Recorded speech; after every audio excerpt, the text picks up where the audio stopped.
Israel का tank ठीक सामने रहता था, अब मारता था सीरिया के टैंक को, उधिया जाते। टेक्नोलॉजी में सबसे आगे। सर इजराइल इतना पावरफुल कैसे हो गया? गोलान हाइट्स जो था किसने कब्जा कर लिया? इजरायली जो होते हैं यहूदी, वो बिजनेसमैन कम, ये सब के सब रईस है। तो सीरिया भी कब्जा करने आया था, हमला किया था सीरिया, लेकिन इजराइल के ऊपर में ना आपको एक पहाड़ी मिलेगा, गोलान की पहाड़ी। देखिए गोलान हाइट्स मिला, गोलान की पहाड़ी यानी गोलान हाइट्स। गोलान हाइट्स से पानी का स्रोत आता है। क्या आता है? पानी का। गोलान हाइट्स जो था वो सीरिया का था। गोलान हाइट किसका था? किसने कब्जा लिया? किसने कब्जा कर लिया? सीरिया में दम है तो ले लो। और इतना नहीं है कि सीरिया कब्जा करने नहीं आया था, सीरिया भी कब्जा करने आया था, हमला किया था सीरिया ने।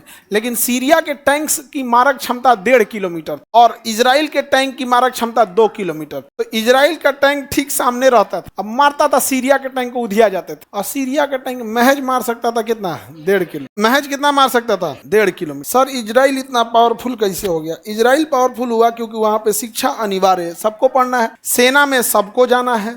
और एक इजराइल, देखो यूनिटी कब आती है? एकता कब आती है? एकता तब आती है जब आपकी संख्या कम हो। तो यहूदियों की संख्या कम है और आपके चारों ओर दुश्मन हो। तो इजराइल में एकता का कारण यह है कि एक तो संख्या कम है और चारों ओर क्या भरे हैं? दुश्मन। तो एकता ऑटोमेटिक आ गई। दूसरा, ये सब के सब रईस हैं, सब बिजनेस बहुत करते हैं और ज्यादातर ये लोग इन्वेस्टर होते हैं। क्या होते हैं? इन्वेस्टर। इन्वेस्टर मतलब जैसे मान के चलिए कि किसी के पास पैसा है लेकिन काम करने के लिए टाइम नहीं है, तो एक काम करेगा, किसी आदमी को दे दिया, ये लो 2 करोड़ रुपया लो, तुम 2 करोड़ में भैंस पालो। कंपनी रजिस्टर्ड करा देगा और कह देगा 20% तुम्हारा, 80% मेरा। तो जो भैंस पाल रहा है, मेहनत कौन करेगा? जो पाल रहा है। दूध निकालेगा जो पाल रहा है, बेचेगा जो पाल रहा है, और जब बेचने का प्रॉफिट आएगा तो 80% वो ले जाएगा जो इन्वेस्टर है, और 20% ही दोनों को फायदा।